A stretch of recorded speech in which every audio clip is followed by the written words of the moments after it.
Okay, so we have the wonderful talk here about the ongoing silent storm in the medical devices industry and since when cybersecurity is a thing by Haitan Abadi, sorry.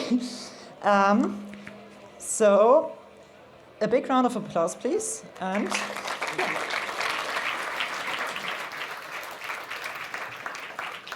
Thank you. Everyone's having fun so far?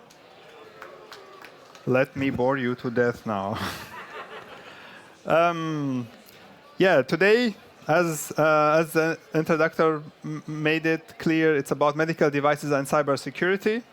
A little bit about myself. My name is Haitam Abadi. I'm a product security manager. I live in the great and beautiful city of Hamburg. Yes, this city. And this is my first public talk. And I'm excited, especially about the bloopers. A quick disclaimer, the content represents only my opinions, doesn't reflect anything about my current, previous, or future employees.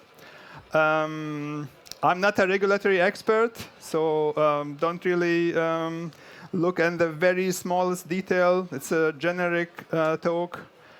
Be warned, some very old memes. And if you are an expert in this topic, it's OK if you fall asleep or you just continuously roll your eyes.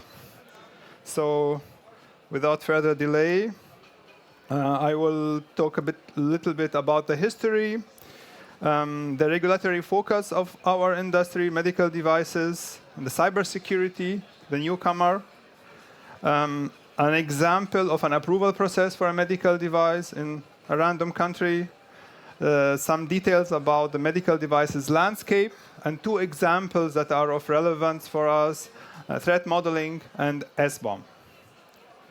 And there are no talks or discussion about, or nothing about LLMs, AI, quantum computing, Kubernetes, blockchain, not even cloud. So don't get disappointed too much. So the regulation started way much before medical devices. It's over 100 years ago where regulatory bodies were established to protect the public from in the subject of food and medicine. So the two examples here are, on the right side is the jar that should be a jelly, some sort of a jelly, and have at least 50% juice or fruit, and it had, in fact, nothing, zero. Zuckerwasser, I think it's called in German. And on the left side is an item that should treat against rheumatism or liver disorders. And both were also not, that was also not correct. Medical devices came a little bit later in focus, so around 50 years ago in the US. And in European Union, every country had its own system. Until early 90s, the MDD, Medical Device Directive, and In Vitro Device Directive came. And in the recent years, a few years ago, the directive became a regulation. Regulation is a little bit more focused, it's more rigid. And directive is like every country should create their own laws. So regulation is tougher. And it is effective immediately. So medical device industry is heavily regulated. And the first point here to consider is it's lots of paperwork. And with paperwork, it means if it's not written, it did not happen. That is the golden rule. And with written, it really means names, signatures, reviews, approvals, or disapprovals, and then do it again. No confusion, no room for misinterpretation, no blank fields. So it's lots of paperwork. Of course, with the activity that results in paperwork. Another point is that it is very focused on the patient safety. That's really the crown jewel. and everything goes on that you don't do any harm to the patient with a medical device. And the last point to emphasize on the heavily regulated, very early in my career, I learned that so many companies just make a quick visit to medical devices and they say, no, it's really not our business. We'd rather compete with 50 other companies rather than compete with 1 or 2 companies just because of this heavy regulation and paperwork and continuous audits, etc. You might say, okay, there are other manufacturers or other industries that are also heavily regulated. In Hamburg, for example, we have aviation. Other regions in Germany, we have automotive. And yes, they are very heavily regulated. But just for argument's sake, they do produce basically, flying objects or a car. And medical devices, they're very diverse. You have really diagnostics, prevention, monitoring. And every medical device has a new know-how, a new value for the patients. And the count of the medical devices companies is large. I just made a count from the FDA register. There are over 50,000 medical manufacturers in the world or registered in the US. Even the 100th, so take the first 100 off, the 100th company has a revenue of over $250 million a year. So this is a little bit boring landscape of the regulatory bodies, starting from Health Canada, FDA, in the USA, Brazil, European Union, UK, and then going down toward India, China, Japan, and Australia. Of course, everyone is relevant, everyone is important, but these are the main regulatory bodies. Here's the list of the names. You can see also the historical perspective that they were really focusing on food and medicine, and then, the most recent name changes showed, medicine or medical devices, right? And we have, of course, standards. Who does not love standards? So these are a couple of standards that are very, very common in the medical device industry. And it's really about quality management system, risk management, and software requirements. It really depends on the nature of your medical device. And the one standard that really is the most common for safety risk management is the ISO 14971, and it is not really a new one. So the second edition came out 2007, and it follows a relatively well-established process. Everyone is familiar with that. Not everyone, but everyone who's working in this regard knows exactly the same lingua. So it starts with a hazard, let's say a surgery, a hazardous situation, for example, that the device is not sterile, not clean enough, and a harm that is basically the damage, like an infection. And then you evaluate that risk, you consider risk controls, what can I do about it, and then after applying this risk reduction, you calculate the residual risk. And you should reach an acceptable level in your risk. Okay, so that is safety. What about cybersecurity? So there are a few guidances and standards. They really started 2014, 10 years anniversary, congratulations. I really gave some focus here on GDPR, our European privacy regulation, which is effective since 2018. This is just an overview, and in the recent years, things have changed. So, as you know, not Jack Sparrow, what's his name? Barbarossa said, guidances are not really rules, right? And there's another item here. If you can see it, the small text, it says contains non-binding recommendations. So most of these guidances, they're saying, yeah, you should do it. We emphasize the importance of doing this. But really, there was no rule or law to emphasize that you have to do it.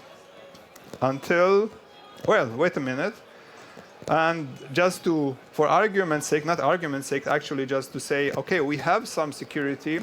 The safety risk management does have a list of security-based items. Let me zoom in. This is the best zoom in that I managed. So this is the CIA triad, and it has even some confidentiality in it. So maybe actually the job is done with the safety. Yes, but another Pirates of the Caribbean meme, it is not really enough. So let me try to explain. First is the general public awareness of cybersecurity. Ransomware, GDPR, leaks. This is relatively been exponentially increasing in the past years. Safety is important. And security will always be a little bit in the shadow if you still combine them. Even measuring the risk really does not really satisfy the nature of security vulnerabilities.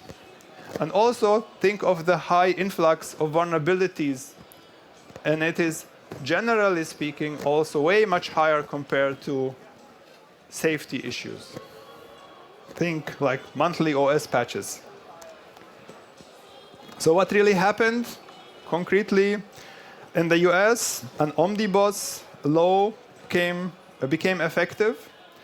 The FDA, so the American regulatory body for medical devices, among others, issued a very famous refuse to accept policy, which said basically, dear manufacturers, you have half a year to get your stuff together and provide cybersecurity evidence.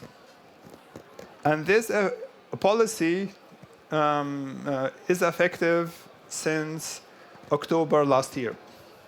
At the same time, similar period, there was an update to essential requirements criteria in Japan, on the other side of the Pacific. And they decided in April that all medical devices must be compliant with a certain standard. I'll try to say the standard only once, the 81001-5-1. And April this year, the policy became effective. So what happened after that?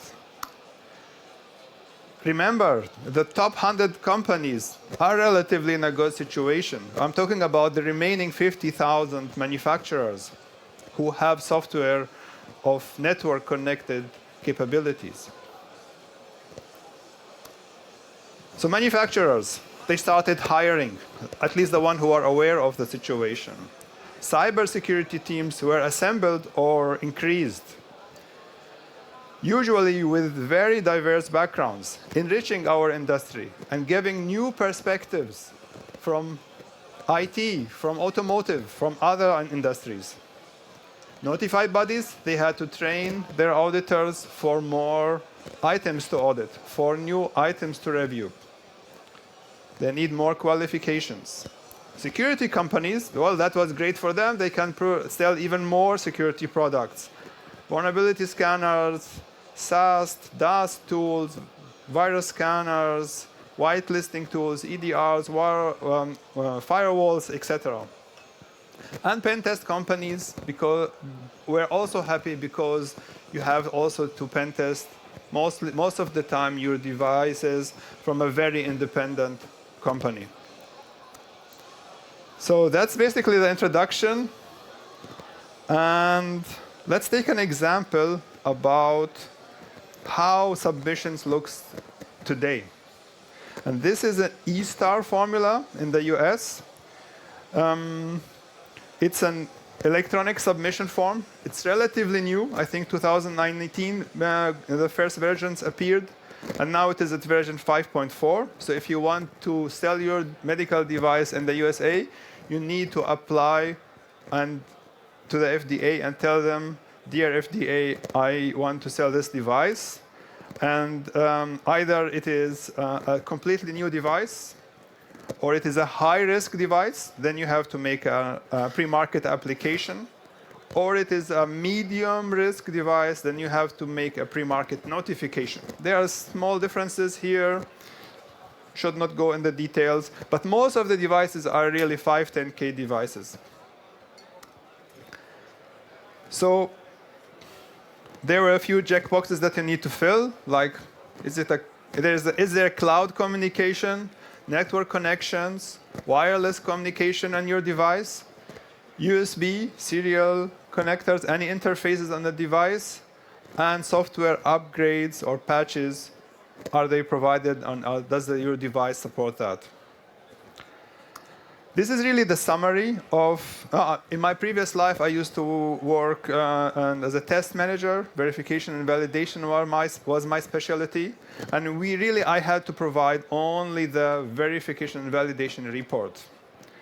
And it is a small part on the page on the left.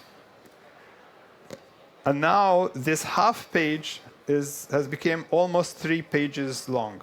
So let's go over a little bit details. This is the old obligatory list. If you had software in your device, one of them is the verification and validation report, a list of vulnerabilities, and justification why it's OK to release with these known vulnerabilities or defects, anomalies, specification requirements, etc.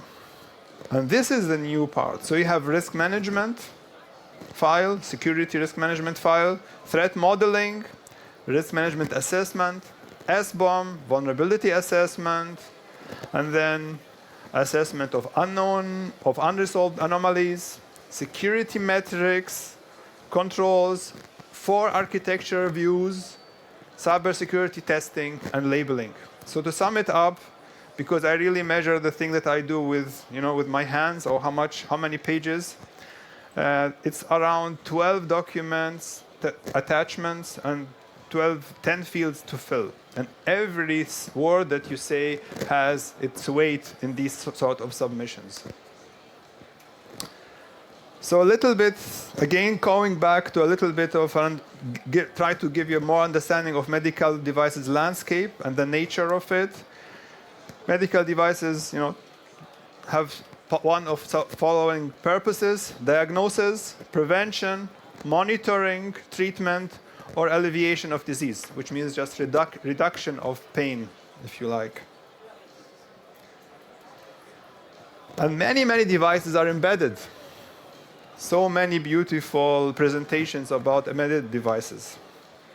But here, think more implants, defibrillators, ventilators. And really, we are not in this quick pace industry like mobile devices. It is really about a small count of devices. Could you interrupt you for a second? It's not working. Okay. And then you have software as medical device, which is like an application. It can be an application on your smartphone. So there is a lifetime in medical devices. You develop a device, sometimes for years. You work on your device to create a new one. And then you release it finally.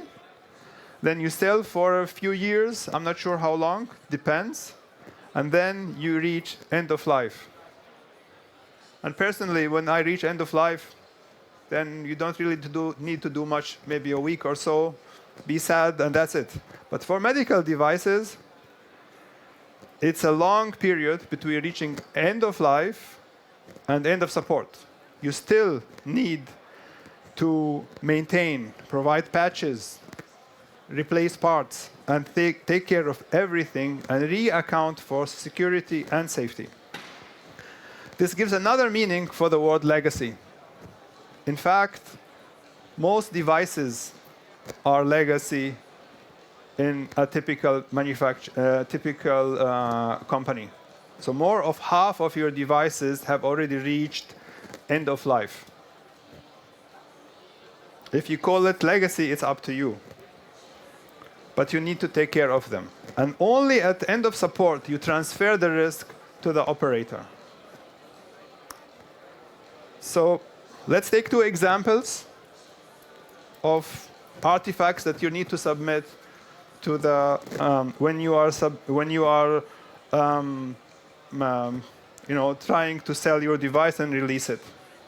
One is threat modeling, and the other one is SBOM. So threat modeling, and I don't really want to bore you with threat modeling. There are enough documentations and presentation in that regard, but I'll go a little bit on few items and few details. But threat modeling is basically trying to answer, in a nutshell, these 4 questions.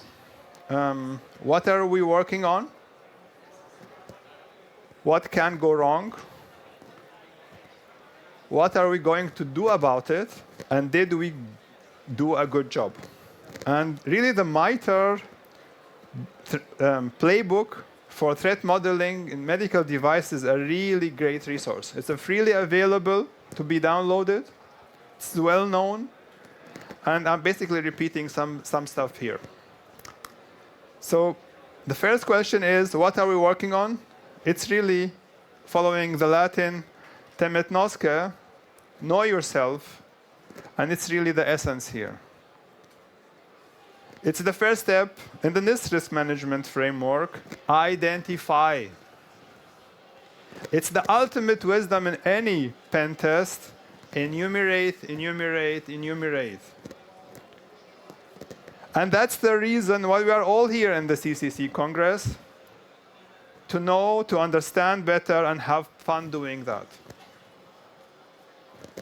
So to achieve that, and achieve a good level of knowledge, we use models like data flow diagrams, or swim lanes, or state machines. And while doing that, it's important to be flexible and avoid any dogmatic approaches. A wise man taught me, he's called Adam, and has strong obsession with Star Wars. If you heard of him, Adam Shostak. All models are wrong, but some are useful. So when you're doing a data flow diagram, the most common way, or the most common model, focus rather on the results rather than tools. You can use a whiteboard or pen and paper. I love pen and paper, but you need to digitize it. Give attention where data are crossing trust boundaries. Of course, you need to have a common palette of basic elements. You can agree on what is your palette. And you can create several DFTs in different granularity levels. And never ever share your DFT. This is not something to be proud of in the sense of publishing it. Internally, you can brag about it as much as you like. What can go wrong? That's the second question. To avoid writer's block, there are some helpers here, like the STRIDE model. It's an oldie but goodie model. It stands for spoofing, tampering, repudiation, information disclosure, denial of service, and elevation of privilege. And if you like telling stories, you can take an attack tree, telling how can you achieve or how an attack takes place. Or a kill chain, if you really like military games on defense, offense, and you can explain how you compromise the defense layer one after another. And if you're really done with the first 3, you can always take the attack framework from MITRE, which is really detailed in all senses. And there you will spend enough time and have lots of fun. So when you are analyzing an application, you need to consider that you always have different extremes. And let me talk a little bit about extremes, because they're always interesting. So one extreme is really base64 encryption, really advanced one, or hashed MD or MD5 for hashing, hard-coded stuff, or security by obscurity, which is basically smashing Kirchhoff's principle against the wall. The other extreme is really worrying about quantum, post-quantum robustness for your encryption methods. I'm not saying making fun of that. That's a really good, important aspect, especially maybe end of this decade. These items will become really important. But most of the time, you'll probably be busy with the common weakness enumeration, which is a very good source of weaknesses and a clear, agreed upon weakness list, so everyone can refer to it, or the OWASP top 10. The third question is, what are we going to do about it? It's basically risk management. So there are several good standards in that regard. For IT, people with IT background, there is a CVSS scoring method. And there is a special for medical devices developed MITRE rubric, which is a very good way to consider when you are really taking care of medical devices. You have also DREAD, a detailed way of evaluating vulnerabilities, or you can use the NIST standard. Some risk management tips from my side. Do not attempt to combine safety and security. They are really different things. It's really like mixing water and oil. It doesn't really work fine. But make sure you have clear interfaces. So everyone is feeding to each other. Security is feeding safety, and safety is feeding security. Do not use probability. It does not really fit for cybersecurity. It's a very statistical aspect. And in cybersecurity, it is relatively clear what you're thinking about. You can also split your risk management file from pre-market to post-market, and take care that risk-benefit analysis, and also common part in risk management generally, is a little bit harder to argue when you're comparing it to safety. Really, the last question is, did we do a good job? Is about reviews, checklists, having successful verification and pen test, and satisfying the other peers that they have own interest, like usability, service, and customers, of course. My fifth question, my addition, is just a prediction where you will spend most of your time. So if you are using an operating system, and I just listed one example from a company from the US, somewhere around Redmond. Operating systems will get you really busy analyzing them. And Windows, especially, is not optimal out of the box. And think of patchability, hardening, networking, end of life, always upgrading from a version to the next. The huge attack surface. Windows alone can consume the energy of a complete team. And if you master it, you'll be one of the few. And the web is another aspect. This is an obvious one. It's a clear one. There are people who are completely dedicated as pen testers just to test your web interfaces. So that is also important. One small tip from my side is that 80% of the web traffic is for APIs. It is not about your standard GUI. So I'd rather go for OWASP API top 10 than the OWASP top 10 if you are discussing any scoping with your pen test company. So if there's anyone left, I'll continue. Obviously, there are a few people here. So SBOM, it's very important, not only for medical devices. Basically, it's affecting almost all industries. So both the Omnibus Act, which is now effective in the US, the Cyber Resilient Act, which will be very effective and applicable in a few years, affecting most industries. SBOM is, of course, bill of material. It comes from BOM, software bill of material. It comes from BOM, bill of material. It's a list of materials, assemblies, components, parts, and quantities to manufacture a product. That is, the industrial initial name. It's basically a lazy name, SBOM. So we just added an S to the software, to the bill of material. And the idea is to achieve transparency and to understand the dependencies that we are having in order to have a good risk management and quickly find out our dependencies. Usually it is about third-party open source software libraries, and it is expected that you have a machine-readable version. Most common ones, very popular one, are CycloneDX and SPDX. And they're continuously improving. CycloneDX is version 1.5, SPDX is version 3.0, and both of them are fine. And usually if you're trying to understand SBOMs, a common analogy, actually I didn't find any other analogy, is a list of ingredients.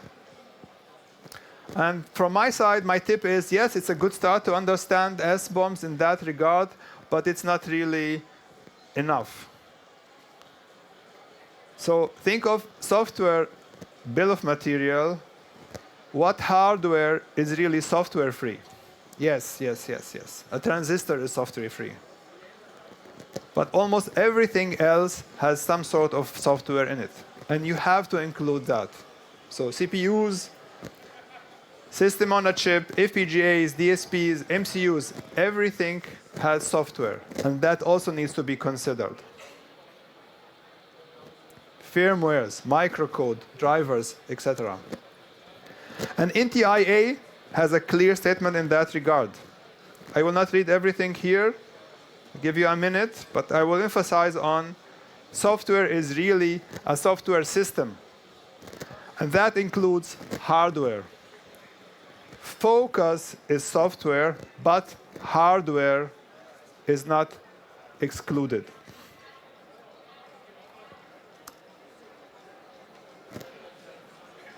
So there's a minimum requirement set from different regulatory bodies.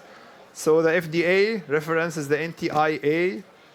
This is a list of the minimum list that is required in your software bill of materials.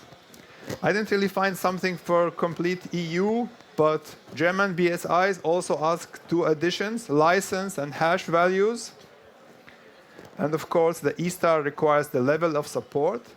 And if you are busy with the 81,000 standard, you need also the classification of your components, maintained, supported, and required. Required basically means you cannot really maintain it. Does anyone know this meme? I love it. This is my favorite meme.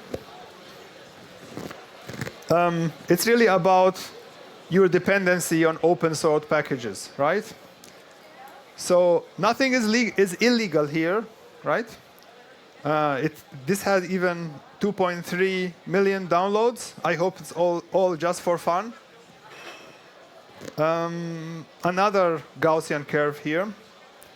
So a typical medical device or any device or any product that has software will have a fair amount of dependencies. And if I start with the right side, you might have even devices that have thousands of direct dependencies. Remember, you should sometimes consider different level of dependencies. So dependencies of dependencies of dependencies.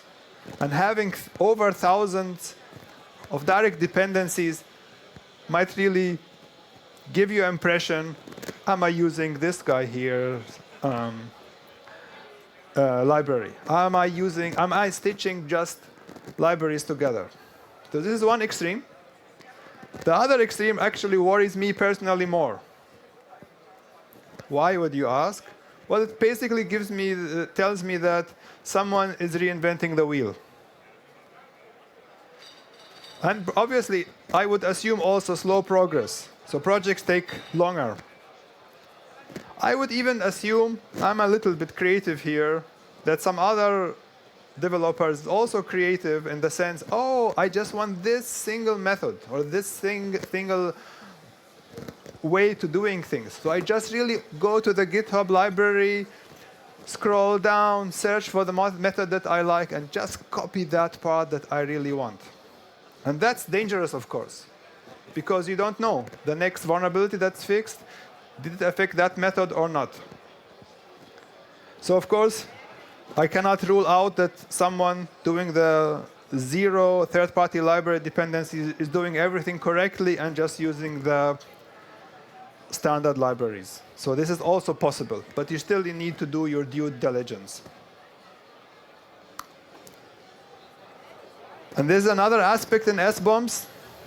This aspect is dear to me, and actually the German BSI is really had a nice paper in that regard. It has classified the source where you get your SBOMs the way I just presented here. It really said that you can have a design SBOM, which means that you are just, having some abstract thoughts of what will product you look like, and say, okay, that will be my SBOM generally. You can get your SBOM from your own source code. That's the next level. From your IDE. You can get it from the binaries from your CI/CD pipeline. And then you can continue further. You can account for executables, packages, and containers and virtual machines that are deployed. So the deployment is the next level also. So analyzed SBOM, deployment SBOM, and even it goes to the other extreme, considering the runtime SBOM, really checking what calls am I performing to the operating system, what APIs calls am I doing. So the German BSI is saying at least it must be the build SBOM. That's the third option. My recommendation is it should be the deployment SBOM. You should at least verify it against the deployment SBOM.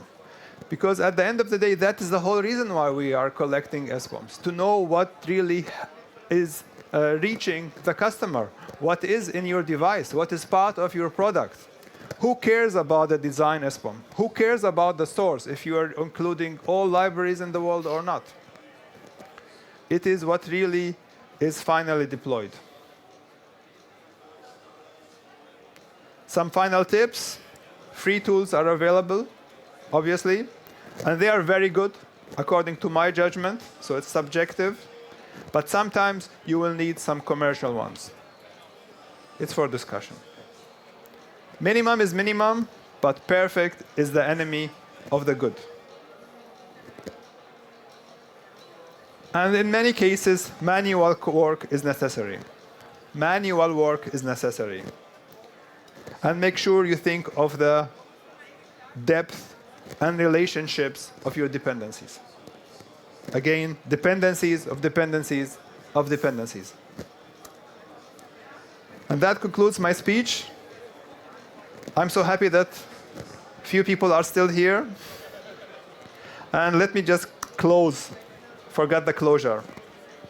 So when it comes to medical devices, cybersecurity is about patient and user safety. In fact, the German word Sicherheit includes both safety and security. And of course, we need to take care of GDPR. Security is always important, but now objective evidence is necessary. So manufacturers did take care of security, but now you have to have the evidence. Having an SBOM is really the foundation of your post-market activities. And yes, vulnerability monitoring does not happen by itself, but with a good SBOM, that makes life much easier. Thank you.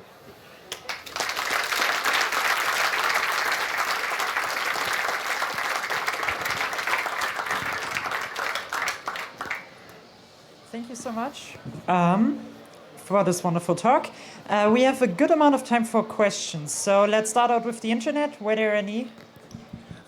Yes. Among the vulnerability scanning tools, what are the good ones? Do you have any? Are there differences? Are there any better than the others? I didn't get the question. The first part of the question. Among the vulnerability scanning tools, are there any good products? Is there big differences between each other, etc.? Well, I'm not really sure about the vulnerabilities scanning tools, but if you are thinking of if you produce a good SBOM, you can extract the vulnerabilities affecting that SBOM. There is a good tool from the OWASP Foundation. It's called Dependency Track. It is one of the tools that most medical device manufacturers are already deploying and using and building their own ecosystem around it. Dependency Track is for SBOM and vulnerability connection to it.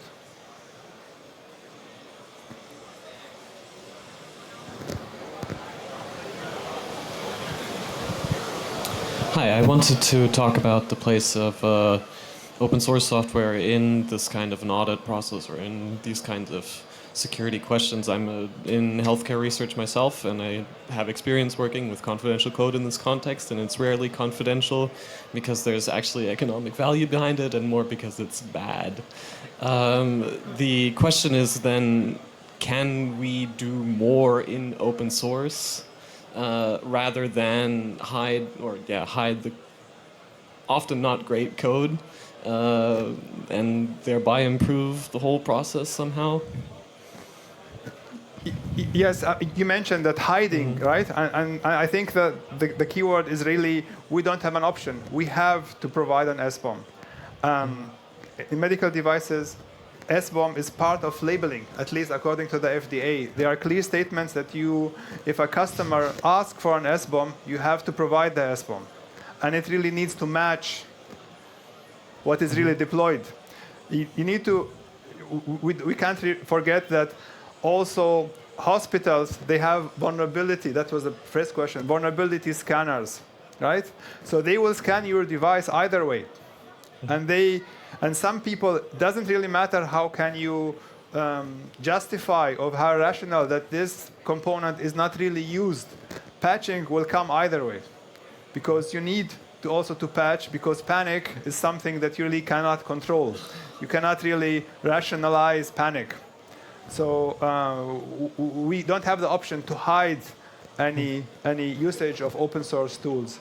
And it is really a good give and take game where you need to consider if you are using an open source and new tool and you are improving it, you might consider giving it back to the community.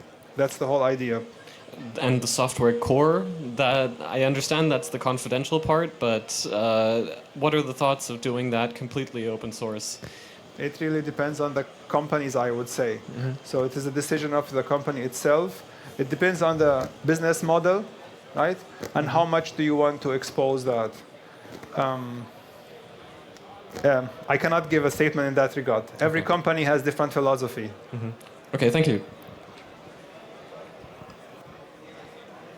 Are there any further questions? There.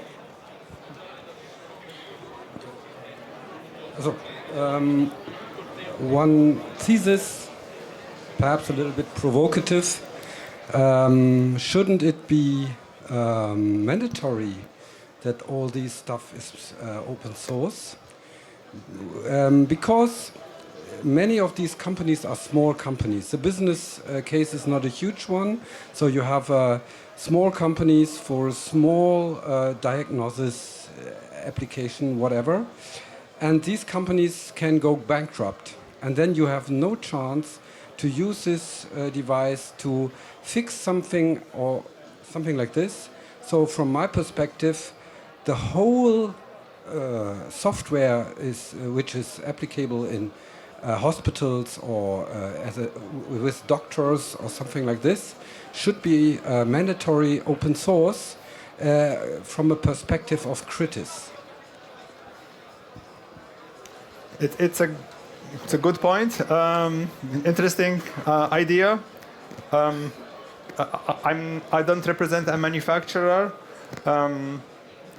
If it's gonna happen as a rule, then there will be lots of discussions.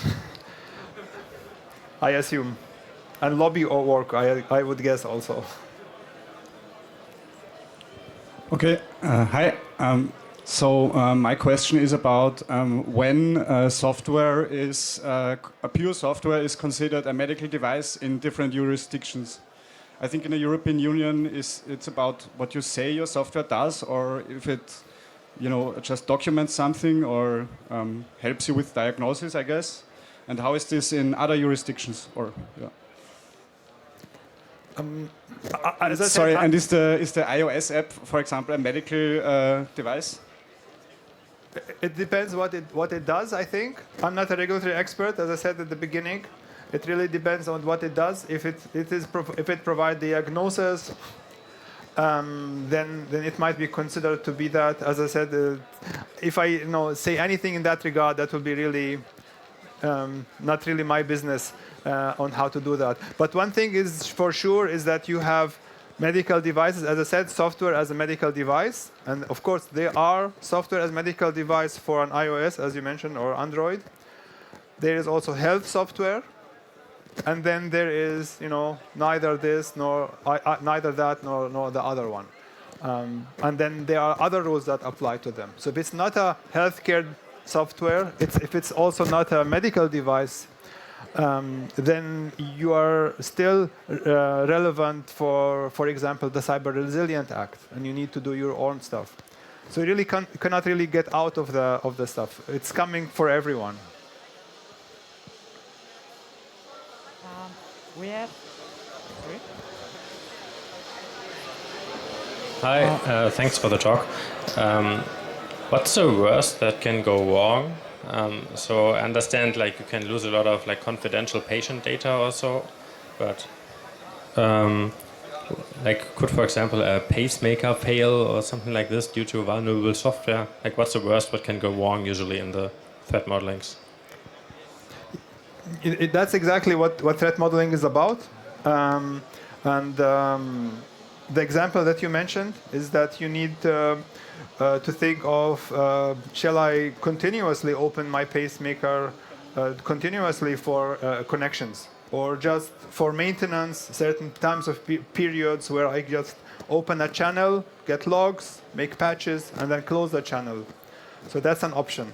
It's about reducing the risk. There is no, safe medical device, absolute safety. It is if it is safe enough, if it is secure enough. So you need to apply your measures optimally in the design phase, and then account for what is really needed. I would go for this. Thanks for the talk. You suggested to have different risk management approaches for pre-market and post-market phases. I would like to understand why and how they would differ in your opinion. It's a very good question, and I'll try to elaborate a little bit. So when you're doing threat modeling in the phase before you release a device, right? You are thinking of all your attack vectors. You are considering your own software. You are thinking of what hardening did I apply on my device, on my source.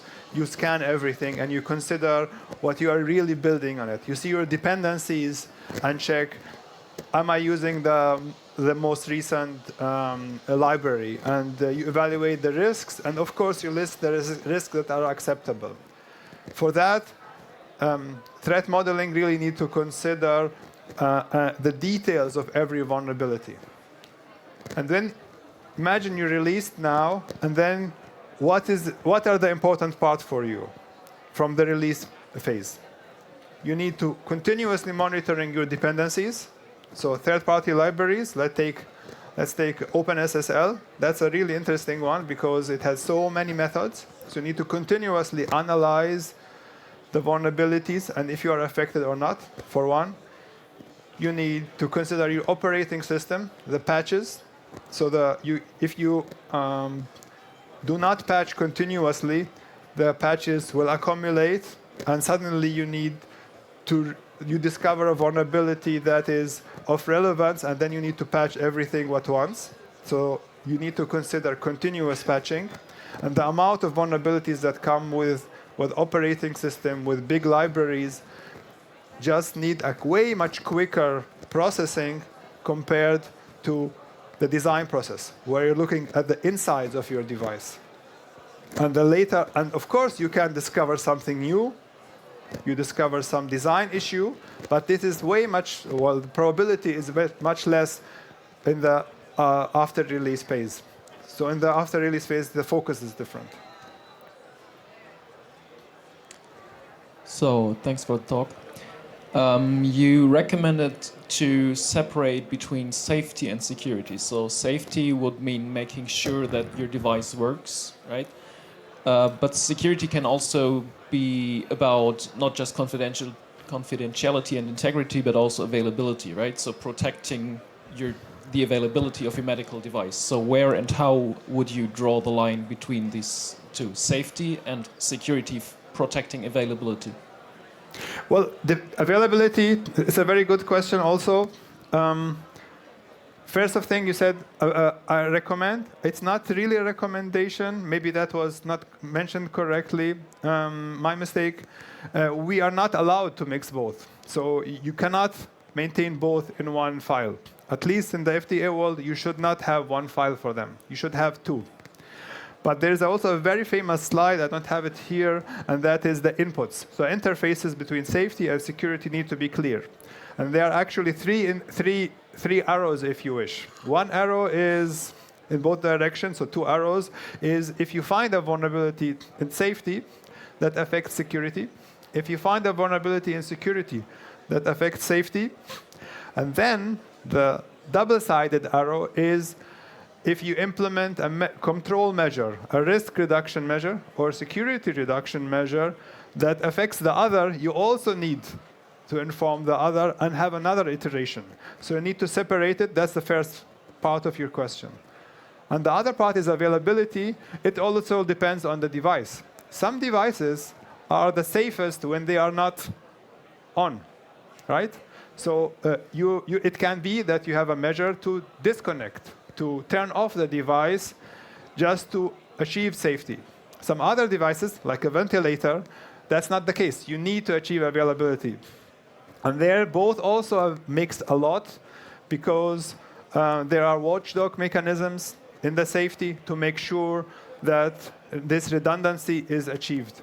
And this needs to be considered also in the security and account that how can I affect these mechanisms, how can I protect them, and how are they affecting me? So it's really about connecting both and talking, safety manager, security manager, talking to each other how to achieve the goal. Thank you. Yeah, thank you for your talk. Let's think about a medical device which has some Linux kernel, yeah. So whatever device it is, and then you mentioned this SBOM, and when it is some Linux device, it has a kernel, yeah. And now the problem begins because you also mentioned this post-market surveillance. So post-market surveillance is okay. I have to watch new CPEs, yeah. And now the problem for this for the kernel is okay. You get in a week I don't know 300 new vulnerabilities. So how can this be solved? Because you need to decide for everyone. Is this important for me? Is it not important for me?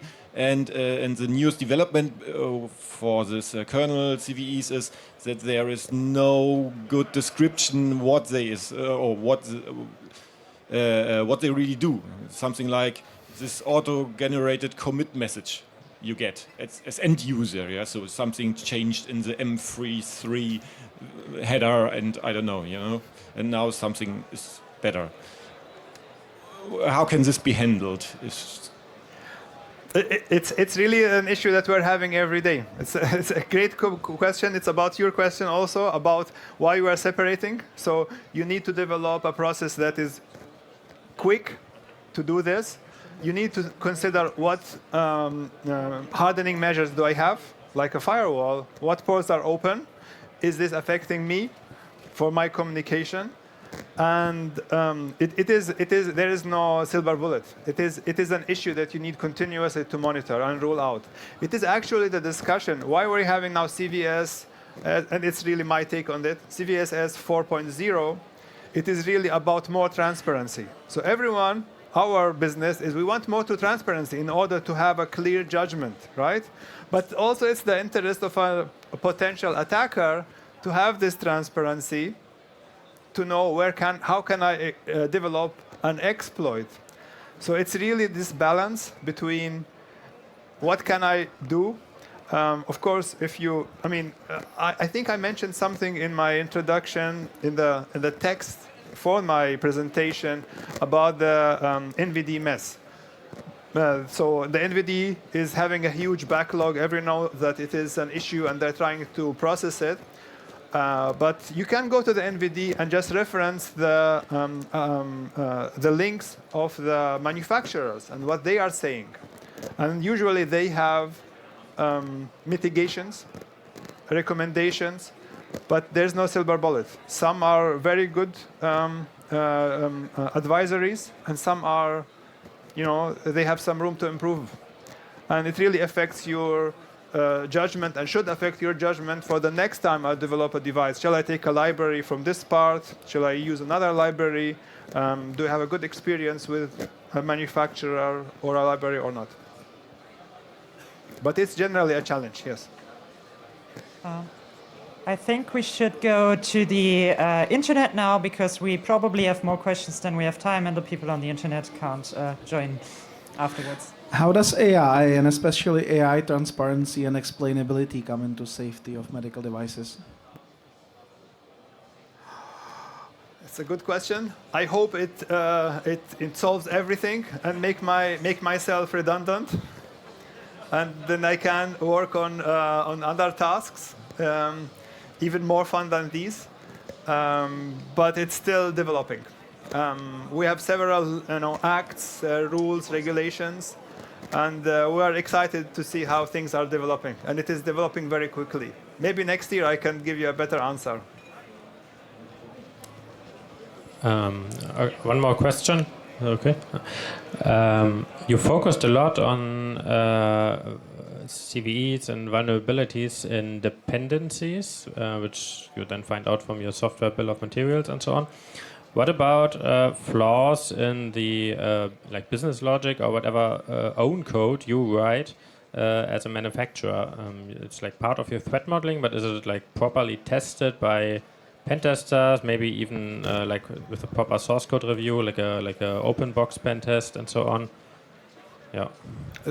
That's a very nice question. I should stop saying how good questions are. But that's really a good question, because it is really telling you that it is a teamwork, and that depending on pen testing is always of a limited scope and a limited time. And of course the budget needs to be dedicated for that. So my recommendation, and something that I'm a big advocate of, is to focus on the verification and validation phase, and to qualify the testers for more cybersecurity testing. It is really in the scope of the verification and the validation to do that. Of course, you have also static code scanners. These are important, but also reviews, human reviews are very, very important. You have also standards for code that you can follow. I don't want to mention all of them, but there are some standards that are also of relevance that you also need to be compliant with, as scans that do this compliance checks. But really, reviews, internal tests shall be your focus. And there's another important tip that I always give, is that whenever you do a pen test, you can take the results and the tests that have been performed and immediately deploy them and take them in your regression testing pool. So you should not re-pen test the same thing again, ideally.